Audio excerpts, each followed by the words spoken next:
You are listening to the Foreign Policy Focus podcast. We cannot wait for the final proof. The smoking gun could come in the form of a mushroom cloud.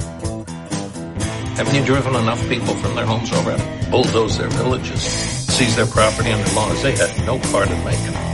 Now working in Libya with friends and allies, we've demonstrated what collective action can achieve in the 21st century.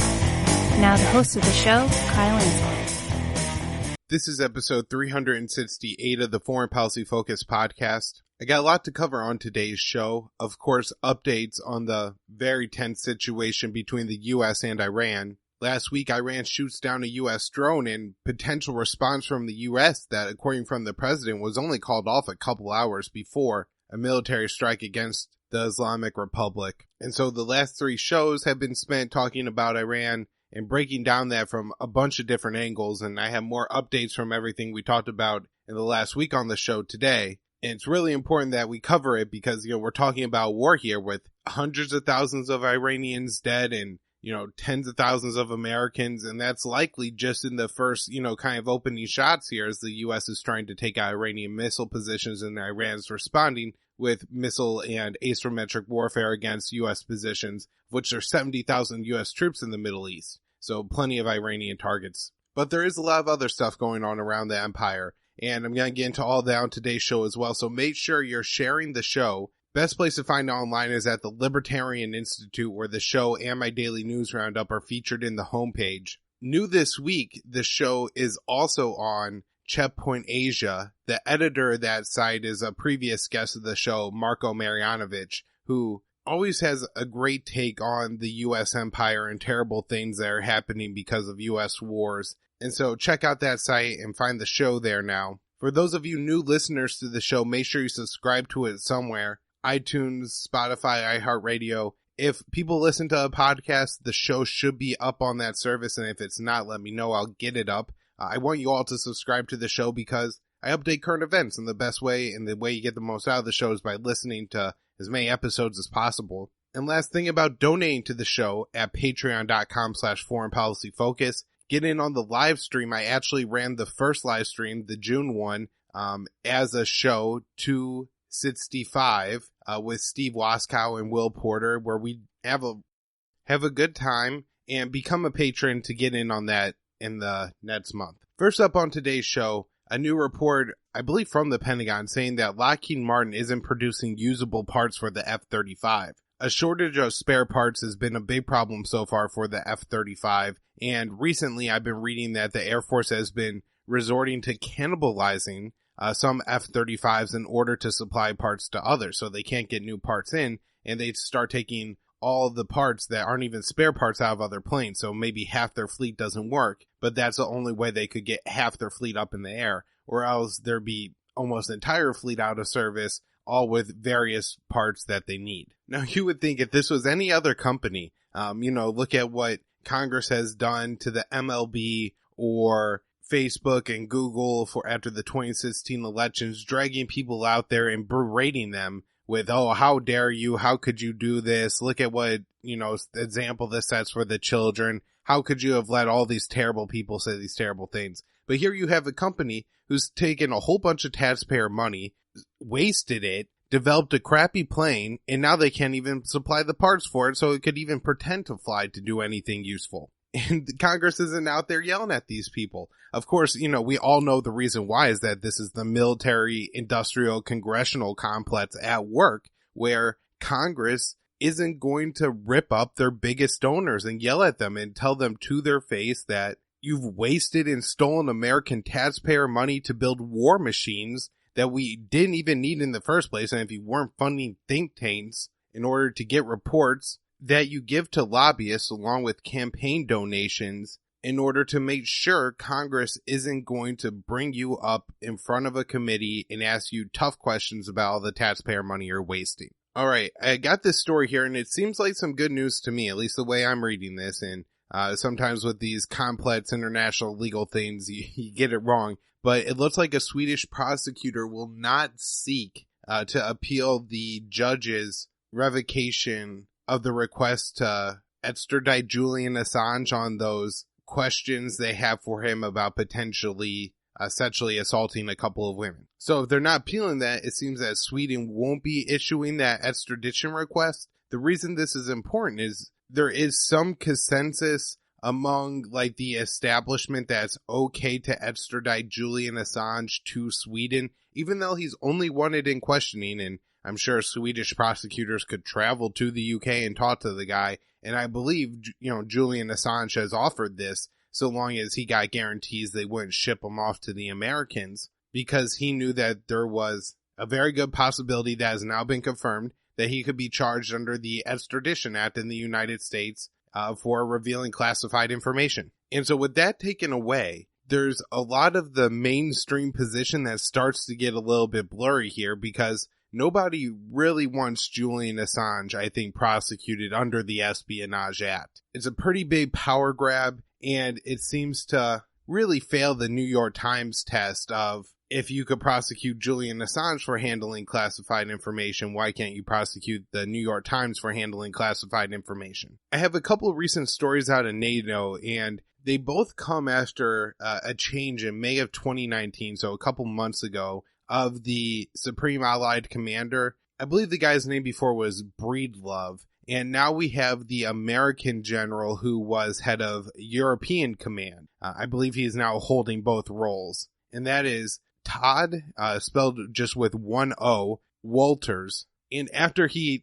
takes charge, it's NATO saying that, they're looking at making space a domain of war, which, could be very dangerous, and NATO looking more into space warfare, space defense systems. This is something that Russia has really stood against and understands that this could launch into a new worldwide weapons race if everybody is suddenly trying to put nukes and missile defense systems up in space. The other is NATO now came out and said that Russia is violating the INF treaty and gave Russia 5 weeks to come into compliance with the INF treaty by destroying a missile that the U.S. claims violates the INF treaty. I have past episodes of the show where I break all that down, so I'm just going to link to that in the show notes page and not get into the weeds on the INF treaty. But needless to say, there's a lot of reason to believe that Russia isn't violating the treaty, and if they are, the U.S. is also violating the INF treaty. The U.S. withdraws first, Russia withdraws after, and I think in about 5 weeks here, the treaty will officially be dead. NATO weighing in on this is interesting because I think generally the Europeans were tentative about the U.S. making this move, seeing it as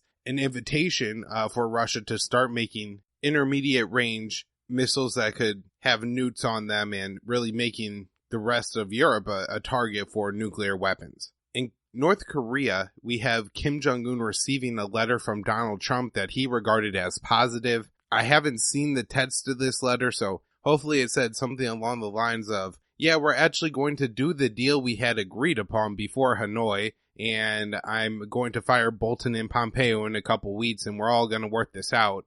Although I doubt that's what is going to happen, but I still think, there is the possibility here for the U.S. and North Korea to figure out how to work something out, with South Korean President Moon Jae-in being the mediator and Donald Trump and Kim Jong-un working together to some kind of agreement that limits and caps North Korea's nuclear weapons program, maybe gets rid of some of their nukes, or at least guarantees no future nuclear production, and in exchange sanctions relief for North Korea. Some news in Venezuela is that migrants are starting to cross the border into Colombia, and they're, I guess, either being desperate for work, or, maybe this is a situation where it's part, young men, disenfranchised and kind of nowhere to go, and ending up in the ranks of some of these Marxist militias that operate in Colombia. And so it's always interesting how, looking at the first effects of what's happening in Venezuela, it's sometimes hard to see how this could destabilize the region, but this is one of the ways that those Marxist groups start to gain power. This could end up with, the tentative peace deal between the FARC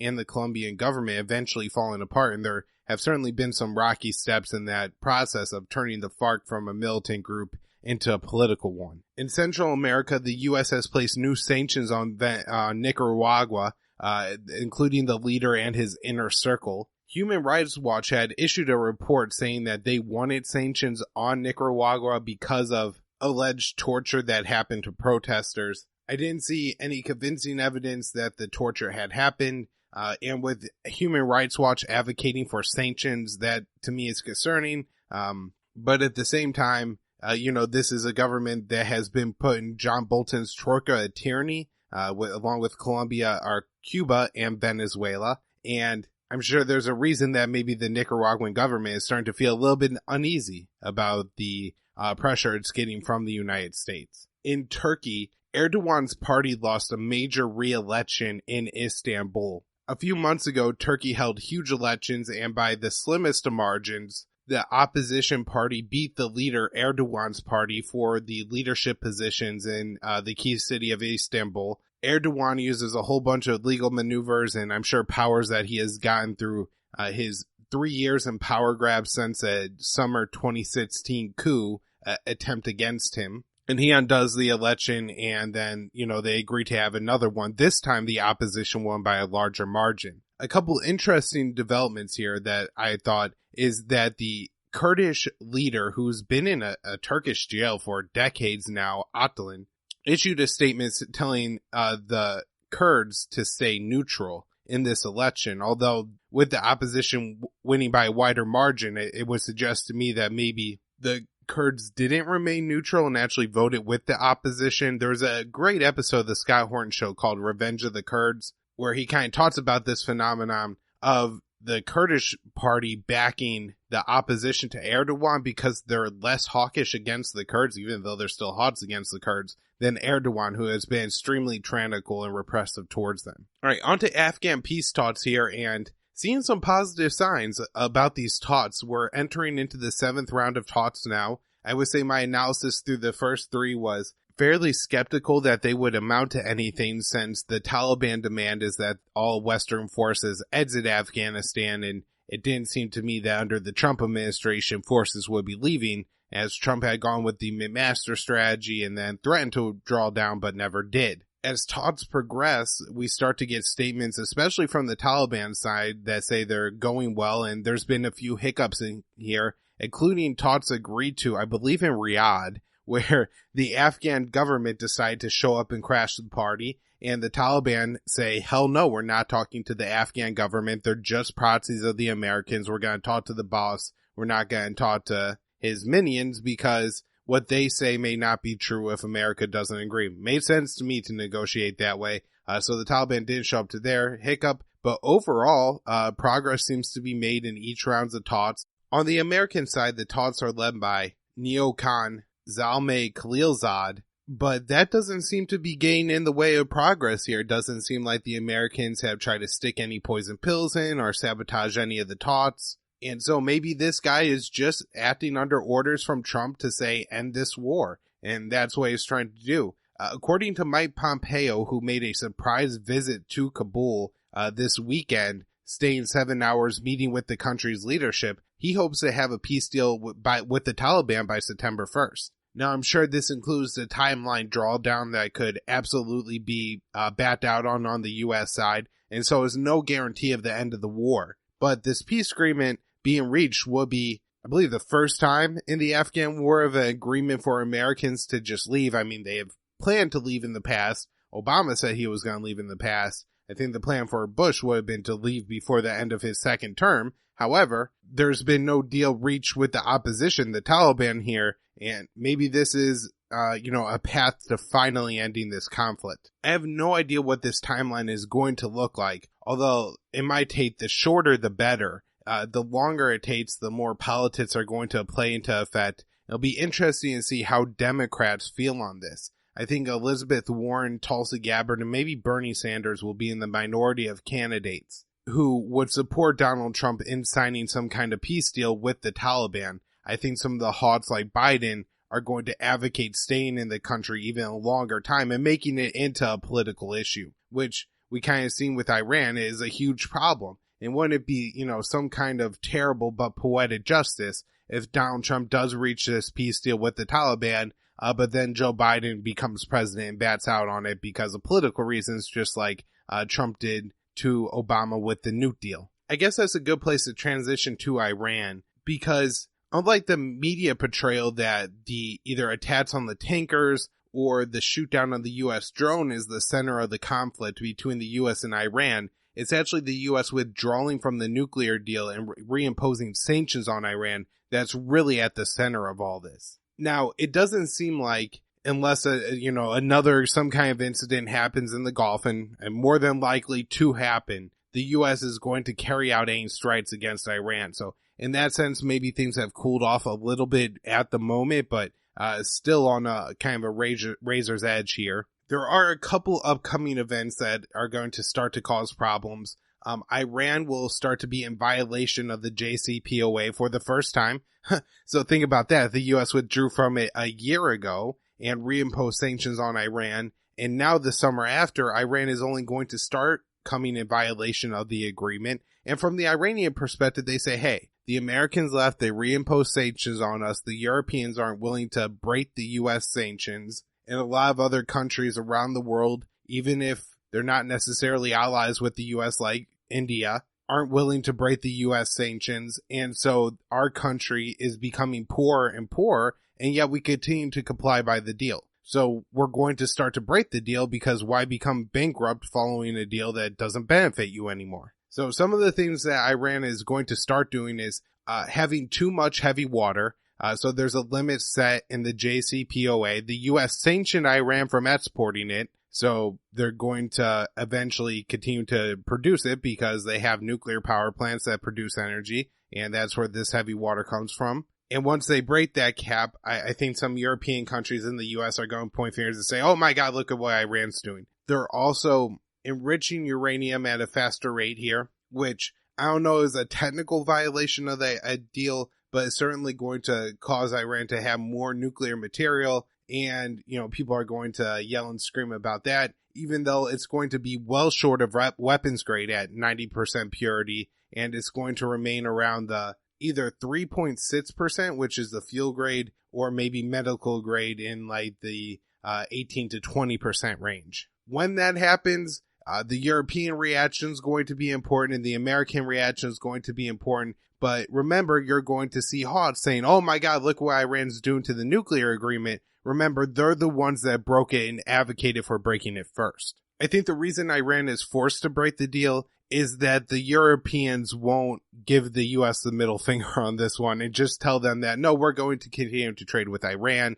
We signed this agreement saying that we would do so. So, to live up to our commitments, so long as Iran's following the deal, we are. Unfortunately, that hasn't happened, causing Iran to really have to go out on their own on this. Now, Pompeo's visit to Kabul in Afghanistan was just one leg on his trip to countries around the Middle East, and apparently he's looking to build some kind of coalition to protect shipping in Iran. I saw Trump, it was either a statement or a tweet, call on other nations to start to protect their own ships in the Gulf. India seemed to respond to this by saying they're deploying a couple of their naval vessels to the Gulf to protect their flagged ships. I wonder how some of the Bolton and Pompeo and even the new defense secretary, who's apparently a China hawk, Esper, when China is defending their own ships in the Gulf. It'll also be interesting to see if anything happens if, let's say, China starts defending their own ships that are maybe violating U.S. sanctions or something like that. In response to the shoot down the U.S. drone,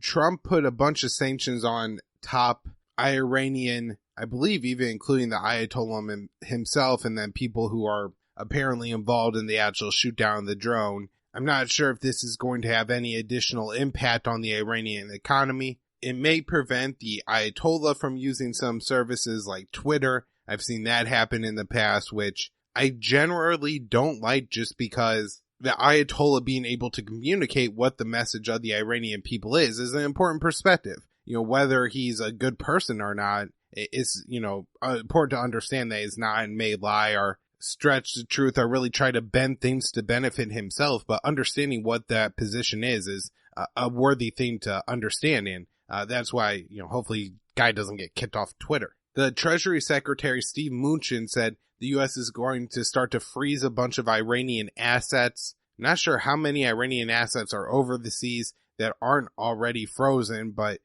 this is apparently going to be a problem because in the past we know if you freeze Iranian assets overseas, if you unfreeze it, that's giving Iran their money back and, a negative political point. So that may be problematic. Russia said that they are going to counter the new U.S. sanctions. I'm not sure how that's going to happen. It's going to be imposing sanctions on the U.S. in kind. But this could be maybe a start of a show by Russia to kind of say to Iran, hey, it's not a great idea to just start breaking out of the nuclear deal, and we're going to start to come to your aid and, kind of support our end of the nuclear deal. In Yemen, the World Food Program has apparently gone forward with threats to cut food aid to the Houthi-held areas of Yemen. The WPF put out a statement saying that they would not be cutting any aid that goes to women or children or pregnant women, but would be cutting some aid going to Houthi-held areas of Yemen. This is apparently over a controversy with the data system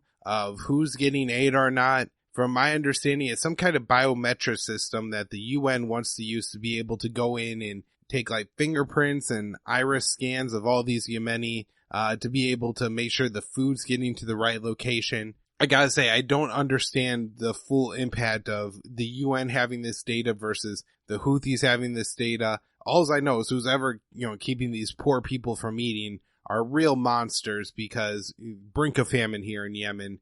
Really a genocidal war being waged against that country, all going for 4 years and 3 months now. The Houthis have been fighting back some against the Saudis with an increasing number of missile strikes, alleged cruise missile strikes, drone attacks, and swarm drone attacks. One apparently drone attack hit an airport in Saudi Arabia and killed one person. The Houthis have carried out all these attacks against Saudi Arabia. Must be hundreds of missiles now and scores of drones. And this is one of the first times I'm seeing civilians die. I've had a big question mark, and I've tried to raise it, and I really can't find anybody who has the answer. But are the Yemeni drones and missiles just so poorly manufactured that they really can't kill anybody unless maybe it lands on your house? Or are more people dying in Saudi Arabia is covering it up to make it look like the people at home, that there's not a real consequence of this war in Yemen? We certainly saw that under the Bush administration with not trying to show the coffins of Americans who were being killed in the wars in the Middle East. There was also an important tap by